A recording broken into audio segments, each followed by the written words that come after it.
వేటగాడు వస్తున్నాడు, మీ ప్రాణాలను కాపాడుకోవడానికి పరిగెత్తండి. నువ్వు ఇలా చెప్పే ముందు నుండి మమ్మల్ని మోసం చేస్తున్నావు. ఈసారి నుండి నీ ఆటలు సాగవు. ఒక అడవిలో 2 జింకలుండేవి. ఒకదాని పేరు చోటు మరియు ఇంకొక దాని పేరు లంబు. చోటుకి అబద్ధం చెప్పి వేరే జంతువులని భయపెట్టడం అంటే చాలా ఇష్టం.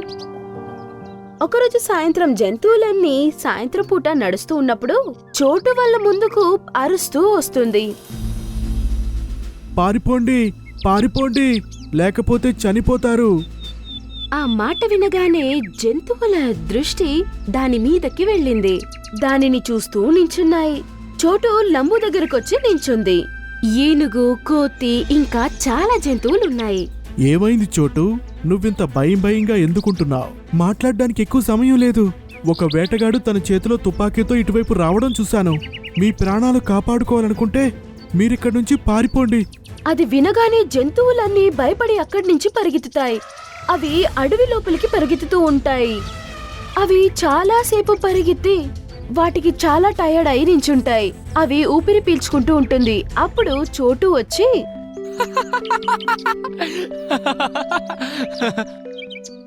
ఏమైంది చోటు? నువ్వు ఎంతలా ఎందుకు నవ్వుతున్నావు? మీరు ఆ వేటగాడు గురించి నేను చెప్పగానే ఎలా పరిగెట్టారో అది తలుచుకుంటే నవ్వొస్తుంది. అది విని జంతువులు ఒకరి ముఖమొకరు చూసుకుంటున్నాయి. ఇందులో అంత నవ్వడానికేముంది? వేటగాడంటే ఎవరికైనా భయం వేస్తుంది. తుపాకీతో ఎవరినైనా ఎప్పుడైనా ఎక్కడైనా చంపగలడు. ఏ, నువ్వు భయపడవా? నేను ఎప్పుడు భయపడతానంటే అసలైన వేటగాడు వచ్చినప్పుడు. అది విని అందరికి చాలా కోపం వచ్చింది. అప్పుడు లంబు అన్నాడు, నువ్వే కదా చెప్పావు వేటగాడు తుపాకీతో వస్తున్నాడని. ప్రాణాలు కాపాడుకోవడానికి పారిపో. నేనేదో సరదాకి అలా అన్నాను. నాకిప్పటికీ ఈ విషయంలో నవ్వొస్తుంది. మీరు చెప్పిన తర్వాత భయపడుతూ ఎలా పారిపోయారో అని. అలా అని చోటు గట్టిగా నవ్వుతున్నాడు. ఈ మాట విని అక్కడున్న జంతువులకి కోపం వస్తుంది. ఒకరోజు రాత్రి ఇలాగే అన్ని జంతువులు వాళ్ళ పని చూసుకుంటూ ఉన్నప్పుడు చోటు అరుచుకుంటూ పరిగెత్తి వచ్చాడు.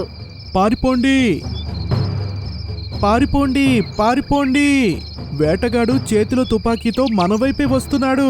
ఈ మాట వినగానే వాళ్ళంతా ఈసారి తను నిజం చెప్తున్నాడేమో అని అనుకుని ఆ జంతువులంతా అక్కడి నుంచి భయంతో పరిగెత్తుతూనే ఉన్నాయి.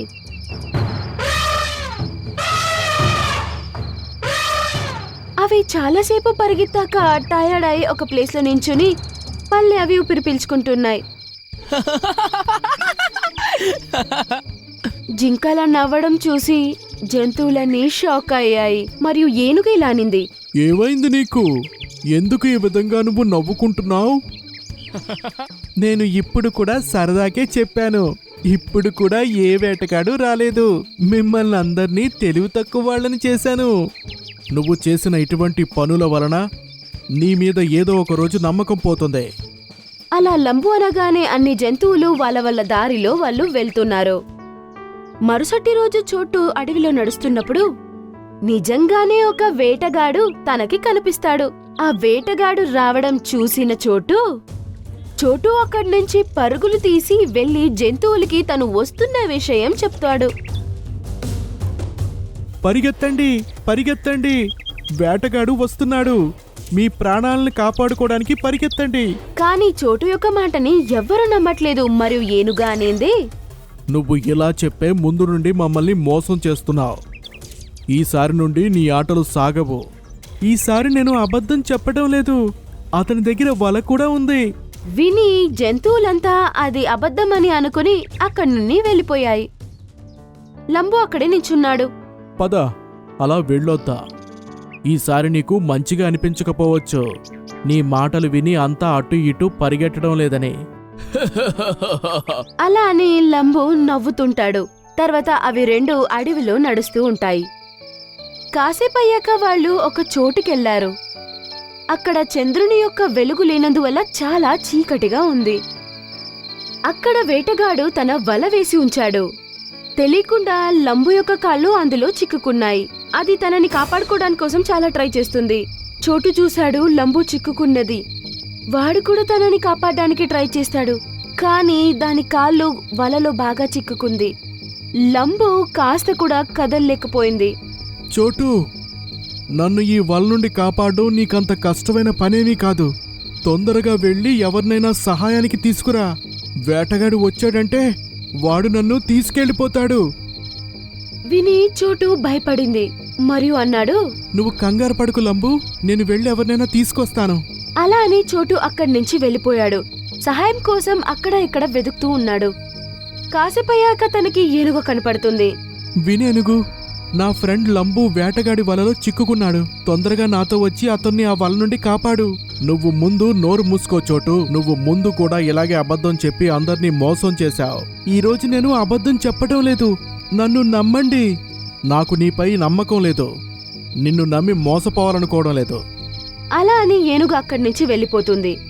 చోటు ముందుకు నడుచుకుంటూ వెళ్తుంది మరియు అది చెట్టు మీద కూర్చున్న కోతిని చూసింది. కోతి అన్నా, తొందరగా ఒకసారి నాతో రా. లంబు వేటగాడి వలలో చిక్కుకున్నాడు. తన్ని మనం కాపాడకపోతే ఆ వేటగాడు తన్ని తీసుకువెళ్ళిపోతాడు. చోటు బాయ్, ముందు ఇలాగే 2 సార్లు అబద్ధం చెప్పి మమ్మల్ని అందరినీ మోసగించావు. ఈసారి మేము నీ మాటలకి మోసపోము. కానీ నా మాట నమ్మండి. అది తన మాట కూడా వినకుండా అక్కడి నుంచి ఎగురుకుంటూ వెళ్ళిపోయింది. ఇప్పుడు చోటుకి తను చేసిన తప్పేంటో బాగా అర్థమైంది. అది అక్కడి నుంచి ఒక్కటే లంబు దగ్గరికి నడుచుకుంటూ వెళ్తుంది.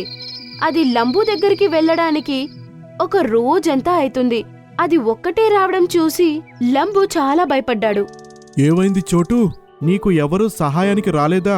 నిన్ను కాపాడమని అడుగుతుంటే అందరూ ఇలాగే అనుకుంటున్నారు నేను తమాషా చేస్తున్నానని. అప్పుడు నేను ఇలా అబద్ధం చెప్పకుండా నిజం చెప్పి ఉంటే ఈరోజు అందరూ నన్ను నమ్మేవారు. అప్పుడు చోటు యొక్క దృష్టి మాను మీదున్న కోతి మీద పడింది. అది లంబుతో చెప్పింది, అదిగో అక్కడ కోతుంది. తనకి నాకు సహాయం చేయమని చెప్పు, లేదంటే అది వెళ్ళిపోతుంది. అది విని లంబు గట్టిగా అరవడం ప్రారంభించింది. అది వినిన వెంటనే కోతి దృష్టి లంబు మీద పడింది మరియు అది ఆ మాను నుంచి కిందకి దిగి వచ్చి చూసింది. కోతి చూసినప్పుడు లంబు ఆ వలలో చిక్కుకుంది. చోటు దాని పక్కనే నించుంది. అరే, నేను అనుకున్నాను ఎప్పుడులాగే ఈ చోటు అబద్ధం చెప్తున్నాడు కదా అని. కానీ నువ్వు నిజంగా ప్రమాదంలో చిక్కుకున్నావు. అలా అని చెప్పి వలని కట్ చేయడానికి కోతి ట్రై చేస్తుంది, కానీ కోతి వల్ల కూడా అది కాలేదు. మీరేమీ భయపడకండి, నేనిప్పుడే ఏనుగుని నా తోడు తీసుకొస్తా. ఈ వల నుండి తనే మిమ్మల్ని రక్షిస్తుంది. అలా అని కోతి అక్కడి నుంచి వెళ్ళిపోతుంది. చాలాసేపు అయ్యాక కోతి మళ్ళీ అక్కడికి వస్తుంది, కానీ ఈసారి దాంతో పాటు ఏనుగు మరియు ఇంకా చాలా జంతువులున్నాయి. అది చూసి చోటు మరియు లంబు సంతోషపడతారు. ఏనుగు తన యొక్క దంతాలు ఉపయోగించి వల లోపలికి వేసి విసిరివేస్తుంది. ఒకవైపు నుంచి వల కట్ అయిపోతుంది మరియు లంబు వల నుండి సగభాగం బయటికొచ్చాడు. కాని ఇంకోవైపు వేటగాడు రావడం చూసిన జంతువులు అక్కడి నుంచి పరిగెత్తి వెళ్లిపోయాయి. వేటగాడు లంబు చిక్కుకున్నది చూసి చాలా సంతోషపడ్డాడు. చోటు కొంచెం దూరంలో నించునుంది. అది కావాలనే సౌండ్ చేయడం ప్రారంభించింది మరియు వేటగాడి ముందొచ్చి నించుంది. దాన్ని చూసిన మన వేటగాడు ఒక్కటేమో వలలో చిక్కుకుంది, అదే సమయంలో ఇంకొకటి కూడా దొరికితే బాగుంటుంది అని అనుకున్నాడు. అలా అని అతను చోటు దగ్గరికి నెమ్మదిగా వెళ్ళాడు. అది చూసిన ఏనుగు మళ్ళీ లంబు దగ్గరికి వచ్చింది మరియు తన దంతాలను ఉపయోగించి వలలోకి పెట్టి వలని పైకి విసిరివేసి లంబుని కాపాడింది. లంబు అక్కడి నుంచి తప్పించుకుని అరుస్తాడు, చోటు, ఆ వేటగాడు నీ వద్దకు వస్తున్నాడు, నిన్ను నువ్వు కాపాడుకో. అది విని చోటుకి అర్థమైంది లంబు తప్పించుకున్నాడు అని, మరియు అది అడవి లోపలికి పరిగెత్తుకుంటూ వెళ్లిపోయింది. వేటగాడు చూశాడు వలలో నుంచి ఇంకొక జంతువు కూడా తప్పించుకుంది అని కోపంతో జుట్టు పీక్కుంటాడు. చోటు కూడా పరిగెత్తుకుంటూ వెళ్లి అందరి దగ్గరికి చేరుకుంది మరియు అన్ని జంతువులు ఒకేసారి అడవిలోకి పరిగెత్తుకుంటూ వెళ్లాయి. ఇది చూసి వేటగాడు చాలా కోప్పడ్డాడు. నేను ప్రమాణం చేస్తున్నాను, ఇకపై అబద్ధం చెప్పి నేను ఎవ్వరినీ మోసగించడానికి ప్రయత్నించను. అది విని జంతువులన్నీ సంతోషపడ్డాయి మరియు చోటు తన తప్పేంటో బాగా తెలుసుకున్నాడు. కాలు కాకి, నువ్వు నాకు సహాయం చెయ్యి. నా కొమ్మ సగం విరిగి వేలాడుతోంది. దానివల్ల నాకు బాగా నొప్పి కలుగుతోంది. నువ్వు దాన్ని పూర్తిగా తీసేయి, నేనెందుకు నీకు సహాయం చేయాలి? నీ పని నువ్వే చూసుకో. పైగా నా దగ్గర సమయం కూడా ఎక్కువ లేదు. ఇది అమెజాన్ అడవిలో జరిగిన ఒక కథ. బోని పక్షి పెద్దదయ్యింది. దానికి 2 పిల్లలున్నారు. అవి పెద్దవి ఇంకా కాలేదు. అవి ఇప్పుడప్పుడే ఎగరడానికి నేర్చుకుంటున్నాయి. కాని అవి 2 ఒకరితో ఒకరు గొడవ పడేవారు. ఒకరోజు బోని పక్షి యొక్క కొడుకు వేరే వాళ్ళ ఇంటికి వెళ్లి ఆహారాన్ని దొంగలించుకొని వచ్చింది. బోని పక్షికి ఈ విషయం తెలిసిన వెంటనే బోని పక్షికు మరియు తన చెల్లెలికి ఇది ఇష్టం కాలేదు. అప్పుడు బోని పక్షి వాళ్ళ కొడుకుతో ఇలా అంటుంది, చూడు నాన్న పింకు, ఈరోజు నువ్వు చేసిన పని చాలా పెద్ద తప్పు. నువ్వు ఇలాంటి పనులు చేయకూడదు. మా నన్ను క్షమించు. ఇక మీదట నేనెప్పుడూ చేయనిలా. బిడ్డా, నేను నీ మీద కోపడట్లేదు. నిన్ను నేను తిట్టట్లేదు. ఏది తప్పో ఏది సరేనో నీకు చెప్తున్నాను అంతే. ఇలాగే చేస్తూ ఉన్నావనుకో, తర్వాత అది పెద్ద తప్పవుతుంది. చెడ్డ పరిణామాలా? అంటే ఏంటో చెప్పమ్మా, నాకు ఏం అర్థం కావట్లేదు. మీకు బాగా అర్థమవడానికి ఒకసారి జరిగిన ఒక కథ మీకు చెప్తాను. అమ్మా చెప్పండి. ఒక్కసారి ఏం జరిగిందంటే, అడవిలో కాలు కాకి అని ఒకటుండేది. అది చాలా చెడ్డది. కాలు కాకి అందరి ఆహారం దొంగతనం చేసేది మరియు ఏ ఒక్క పక్షిని గూడు కట్టుకోనివ్వదు. ఒకసారి వర్షం వచ్చేలాగా ఉంది. పక్షులన్నీ ఇంటిని తయారు చేసుకునే పనిలో ఉన్నాయి. కాని ఆ కాలు కాకి తన కోసం గూడు కట్టుకోదు, వేరే వాళ్ళని కూడా గూడు కట్టుకోనివ్వదు. మరియు అది చెట్కలి పక్షి దగ్గరికి వెళ్తుంది. అరే ఓ కబుర్ల పక్షి, నాకు కొద్దిగా ఆహారం ఇవ్వు. నాకు రేపెప్పుడైనా ఆహారం దొరికితే అప్పుడు నేను అవి తెచ్చిస్తాను. ఈరోజు నాకు చాలా ఆకలిగా ఉంది. సరే కాలు కాకి, ఈరోజు నువ్వు నా ఆహారం తీసుకెళ్ళు. కాని నువ్వు మళ్ళీ తిరిగివ్వవు. మళ్ళీ ఆహారం కోసం అడుగుతావు. నన్ను క్షమించు, కానీ ఈసారి నేను తప్పకుండా ఇస్తా. మరియు కాలు కాకి ఆహారం తీసుకుని అక్కడి నుంచి వెళ్ళిపోయింది. వెళ్ళి ఒక చెట్టు కింద దాక్కుని కూర్చుంది. మరియు అది దేనికి విచ్చేస్తుందంటే, చెట్కలి పక్షి తన గూడులో నుంచి ఎప్పుడు బయటికి వెళ్తుందో దాన్ని ఎప్పుడు పాడు చేద్దామో అని వెయిట్ చేస్తుంటుంది. చెట్కలి పక్షి తన గూడులో నుంచి ఎప్పుడు ఎగిరి బయటికి వెళ్తుందో అప్పుడు కాలు కాకి చెట్కలి పక్షి యొక్క గూడుని నాశనం చేస్తుంది.